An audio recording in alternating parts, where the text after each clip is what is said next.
Hi guys, in this tutorial we'll have a look at some basics in witness. So this is how the witness looks like when you start it up. I'll open a new module. Based on the instructions we will need one part and two different machines and a laborer. I'll zoom in so you can see it better.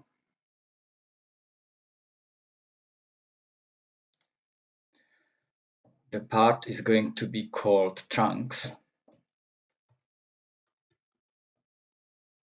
and will be passive for the start. Machine 01 will be called saw machine. Its cycle time is going to be 10 minutes and the saw will pull the trunks out of the weld. So I need to go here to the input rule. I can zoom in, and this rule I have to replace with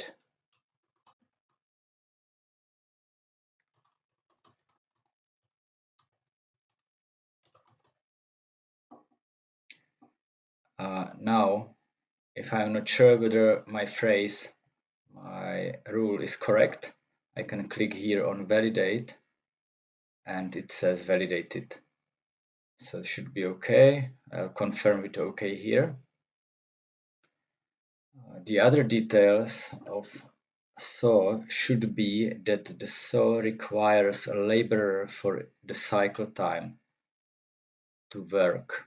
So I'll go to this button, labor rule.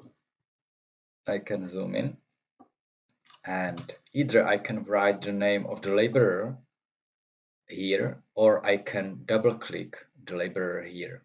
So I double click and if I double click the laborer from this left hand menu, that allows for no typos. If I write it down, the probability of making a typo is much higher. I'll confirm it OK.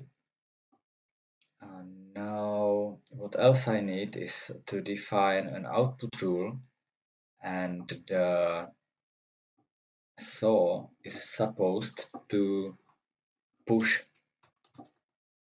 the trunks to the machine 02. So the witness is not really fussy about the grammar, so I'll just write push and I'll double click machine 02 here. I'll confirm OK. What's next is that we should define a breakdown for the saw machine. So I'll choose this breakdown step and here I need to click on this button add. If I want to, I can rename the breakdown so I can better differentiate between different breakdowns. I don't need to do that now. I can choose the mode of a breakdown. So these four modes are available. So the breakdown can occur after some certain available time of the machine. It can occur also after certain busy time, after a specified number of operations, or it can be triggered by some other event. In our case, the instructions say that it breakdowns every 20 cycles, so number of operations is appropriate for us. And I mentioned it's 20 cycles, so I write 20 here. What's next is that I have to define a repair time. So it's supposed to be 5 minutes. And also the instructions say that a laborer is necessary for the repair. So that's why I go to this dialog. Once again, I can just double click here, confirming OK. And that's all what's necessary. When do the breakdowns appear? What's the time between, number of operations in between, and so on? How long does it take to repair? And whether we need a laborer and who is the laborer or not. You see that there are many more options, but this is what we will need throughout our semester. The other options we will not need throughout the semester. Also, the instructions say that there's a setup necessary at the saw machine, so that's why I go to this setup tab. I will click on the button add here. Once again, I can change the description of the setup. I can choose a mode when the setup is supposed to happen. In our case, it's supposed to happen every 5 cycles.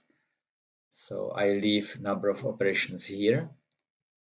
I have to write down 5 here. And what's next? The setup time. It's supposed to be 1 minute. And I guess we will need a laborer for that. So that's why I go again to this dialog, confirm with OK. And that's it. That's all I need and now, and all we will be using throughout the semester. Again, more possibilities to be used here, but not needed by us throughout the semester. I can come back to this tab General. I see everything is set as it's supposed to, so I'll confirm this dialog with OK. And one nice thing to do is to go here in the View menu to choose this element flow option. I'll check the labor rules here, confirm with OK, and this shows me how the rules between my elements are set. I see that the saw pulls the trunks from the world, and then after it's finished, it pushes the trunks into the machine 02. The details of machine 02 should be that its name is MillingMachine. Its cycle time is 15 minutes. We do not need to change the input rule. This wait rule is fully appropriate in this situation because it's the saw which pushes the parts to the milling machine. And the only thing I need to adjust here is the output rule, and we are supposed to send the products, finished products, out of the model. So what I write here is push. As I said, Witness is not fussy about the grammar, so it's validated. Okay, I'll confirm OK. OK here as well. So I've got the new name here, MillingMachine. I see it will push to ship. That means that the boundaries of our model are somewhere here, because whatever happens past this point, we are not concerned about that. It does not affect our model in any way. It doesn't come back to our model. It cannot get full and block the model, and so on. On the other side, our borders of the model are here. The trunks are always available in any amount we want, anytime we want, because the saw just pulls the trunks out of the world. So that's the other boundary of the model. Maybe you've noticed that in saw we formulated the rule push to machine 002. Now we have changed the name to milling machine. Still, I see that the rule is set correctly because these two elements are connected. And if I double click and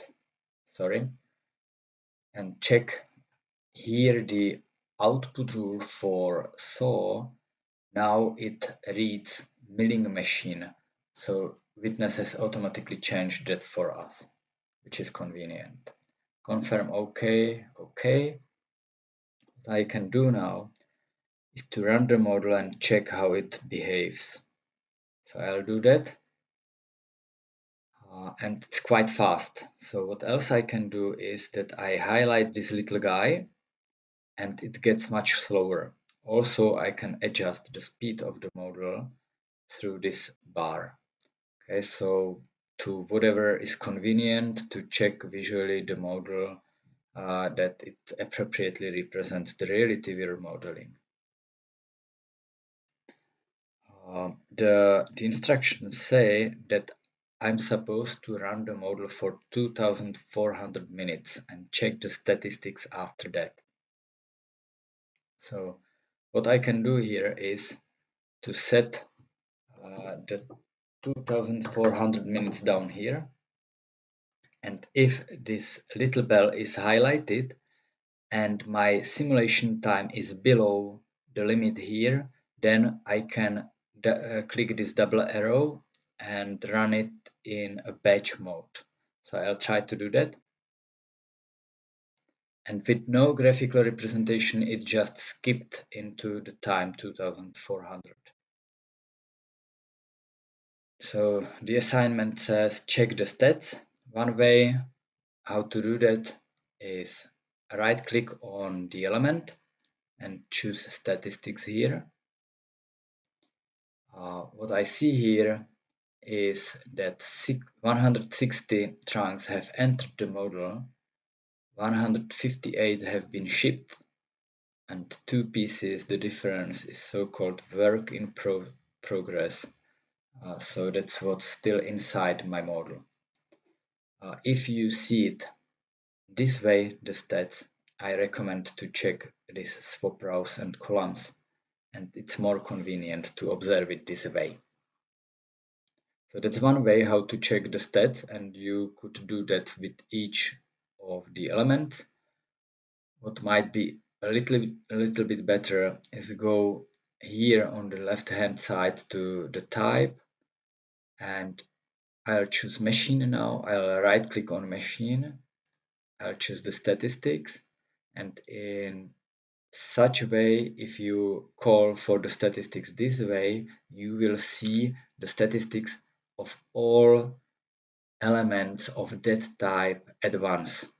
So I see saw and milling machine both at once. Once again, you can do this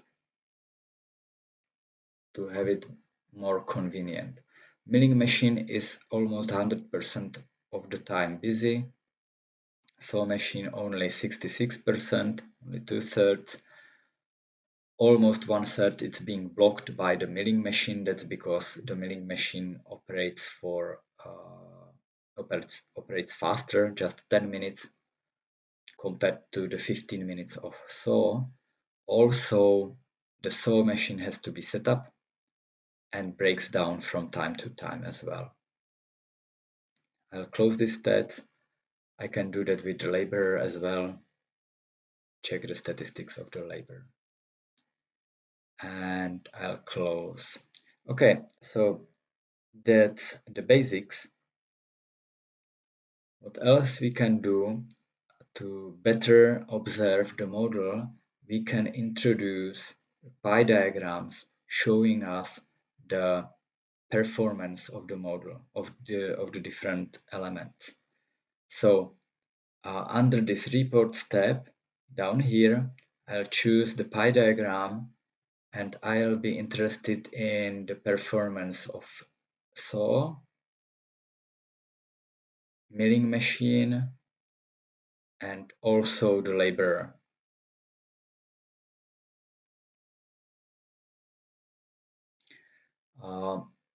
If I double click pi 01, what's good to do is to set the refresh interval. Let's say I'll choose 5 minutes.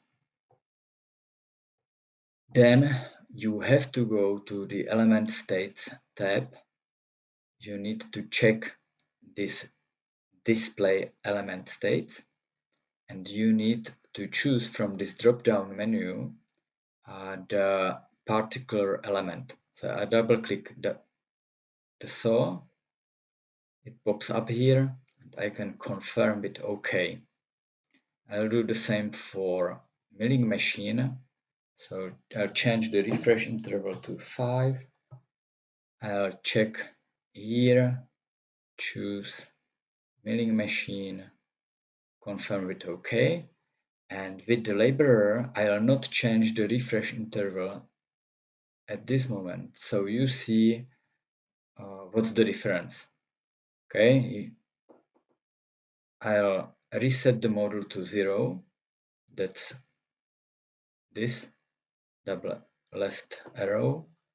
I'll do the batch. Oh, no, I don't want to do the batch run now. I want to observe the pie diagram. So I'll run the model. Do you see both these pie diagrams are changing? And they change each 5 minutes because that's the refresh interval. The pie diagram of labor 01 is not changing at all because there's no refresh interval set. Only once I stop the model, then I see the values, or I see the pie diagram for labor updated. If I go back to the dialog, I'll change the refresh interval to 5 minutes. You will see each 5 minutes changing the values on this pie diagram. Okay. What else?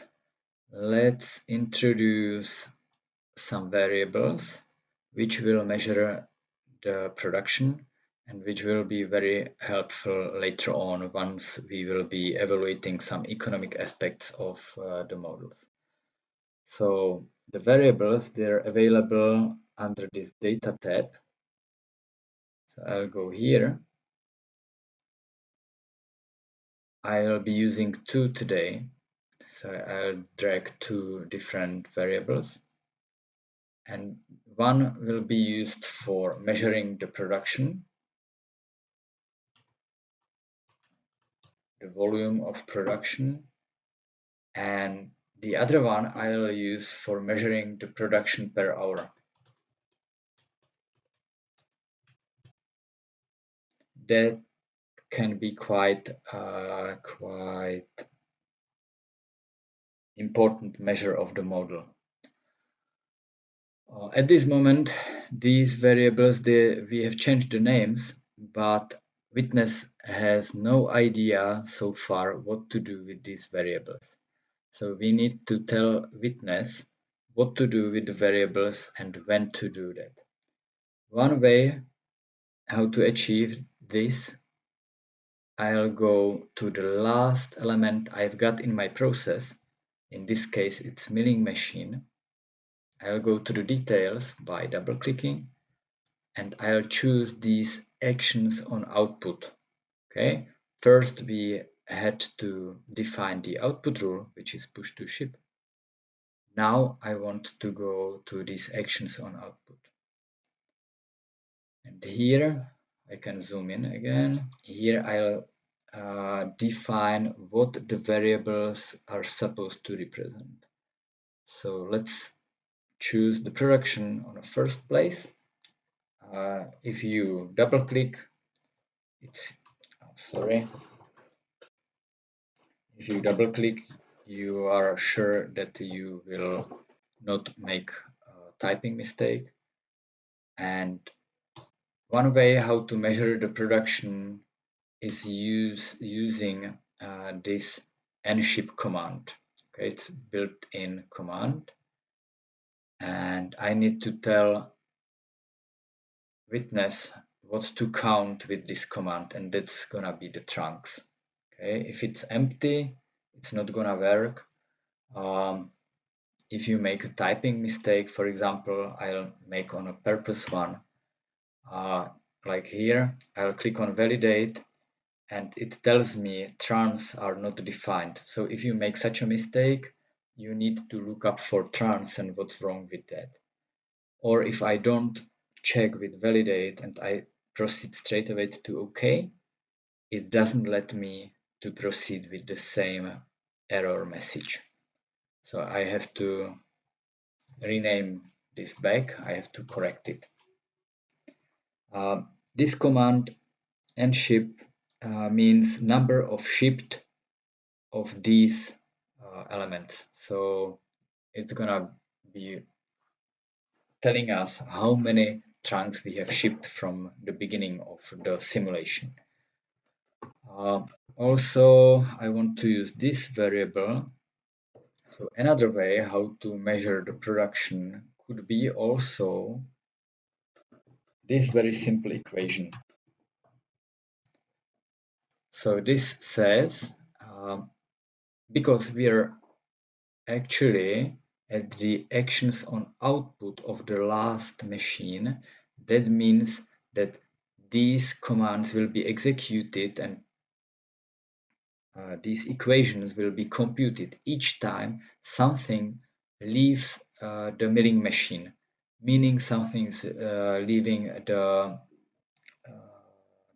model, because that's the last milling machine is the last element, and it's always the trunks leaving the model. So this production per hour, each time the trunks are leaving the model, it will be one piece higher. The value of this variable will be one piece higher.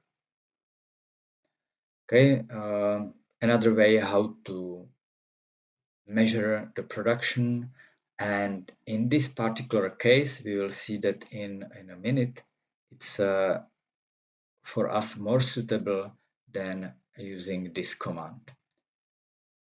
I can check with validate. It tells me all is fine, so I'll proceed with OK now. I'll confirm OK here. I'll reset the model to 0. I'll run the model. And somehow the total production computed by nship is one piece behind. If we do the batch run, you might remember 158 was the production we can see here under the stats, 158. For some reason, the nship command gives us one less. So if that happens at the test, I will know and you will know that it's not your mistake, that it's somehow the characteristic of the witness program. Okay, now why did we want two different variables measuring the same thing? The assignment says, or the instructions say, that we should define a graph showing us the production per hour. So here under the reports tab, I am using this first option, time series. As you can see, I'll double click it. I'll choose that the first curve is supposed to be the production per hour. So I'll double click it here. It pops up here. I'll change the name to production per hour.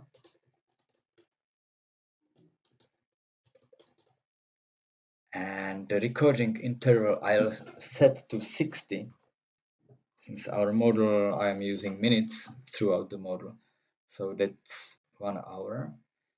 One thing to do here is in these actions, I'll go to actions after, meaning each time you record the value, execute what's hidden here under the after button.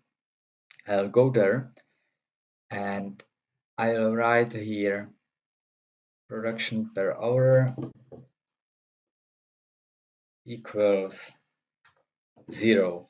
That means I'll reset the value of this variable to 0 each time a new hour begins.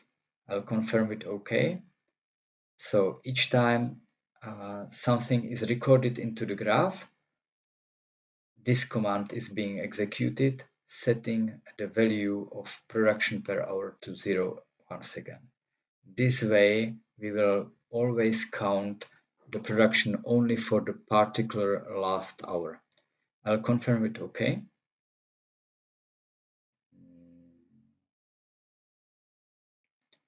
I guess it was supposed to be like this. Sorry about that mistake. Confirm it OK. This is fine. So no spaces in element names. I'll reset the model to 0 and I'll run it. So I'll make it a little faster.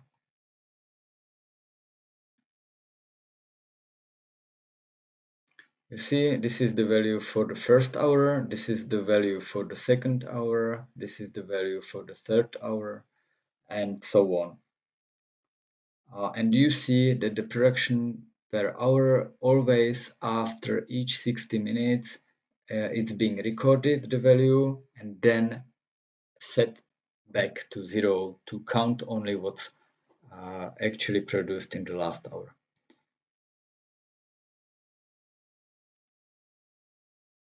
Okay, I'll stop the model. We've got pretty stable production. Maybe from time to time some breakdown of saw can make a difference, and that's it. So this is what we've done according to the instructions, and the instructions ask us to change the trunks to be an active part. So this way we're including a little bit more into our model. The borders of our model previously set somewhere here. We are now pushing the borders to include the trunks to give them some profile. When do they come, in what amount they come, and so on, when they are available, when they're not available, and so on. So I'll double click the trunks here, and I need to change the type to active. We will not be using active with profile throughout the semester. We'll be using just passive and active. So I'll set active. Now I can change the inter-arrival time, which is supposed to be 7 minutes. I'll leave the lot size as a 1 minute, as 1, sorry, 7 minutes, 1 by 1 they come, the trunks. I'll leave the maximum arrivals as unlimited, first arrival immediately when we start the simulation. I need to define the rule because now they actively come into the model. So I will define the rule as push to the saw. I'll validate. OK, confirming OK here. Now I've got two rules connecting trunks and saw, push and pull. Since that's not relevant anymore, I'll go into the details of saw and delete the rule in input rule of saw. Confirm OK. It's automatically replaced by the wait rule. I'll confirm OK and reset the model to 0, run it again. Now the stats are going to be a little bit different. The saw is not that much blocked by milling machine as before. The milling machine is not that much busy as before. It used to be almost 100% busy. This blocked time of saw used to be almost 1/3 of the time. And if I skip with the batch run to the end of the module, if I check the stats, I'll see under the part here that the production is a little bit lower, 154 instead of 158. One new thing here is number of rejected parts, number of rejected trunks, 187. How does that happen? That occurs, the rejected part, they occur when they try to enter the module actively and the saw is busy. We know that saw operates for 10 minutes. So after the first 10 minutes, the saw is going to be available for a new trunk to be arriving. But the second trunk, the first trunk came in time 0 and saw started to work on that immediately. Then the second trunk came in time 7 and the saw was busy, so it has been rejected by the model, and the saw finished its cycle in time 10 but had to wait till time 14 for a new trunk to be arriving into the model, having place within saw, and being able to actually enter the model, not being rejected by the model. In the real world, number of rejected material parts, or maybe we can use demands more in general, can represent money we are losing, we are actually losing. We were using also the example of the ATM, and then when the ATM saw that, the customer coming, the potential customer coming down the street saw that the ATM is busy, somebody else is using the ATM, the new potential customer would just walk away, thinking I'll leave it up till some other time when I see that some ATM is empty, not being used. I'm not going to lose my time here in a queue. And that's us losing the money we could have made on that customer. So we've got quite high number of rejected trunks, and as I say, maybe it represents some losses. I'll choose close here, and I'll check the stats of machines. Here I see that busy, the saw is used to be busy something like 60% of the time, 66. Now it's maybe this is very similar, but what we see a new number, percentage of the idle time, it was not present before, and that's the time when the saw is waiting for new parts coming to the model. 10% of the time is being blocked by the milling machine. Previously it was like 30% of the time. Okay, I'll close the stats, and we see that our production is not that stable as it used to be. We see these drops from time to time. What could we do about that? Maybe in the real world we would have a little bit place in front of saw, allowing us to store the trunks when they come and the saw is not ready for a new part. So how to represent that in our model? I'll go to the basic tab. I'll choose the buffer here.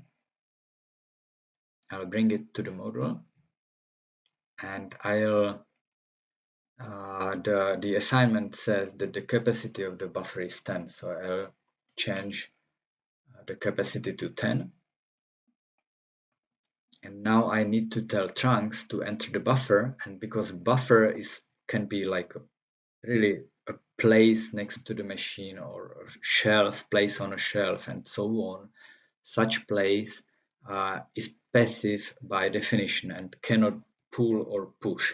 So I need to tell trunks to push into the buffer so1 and saw to pull out of the buffer.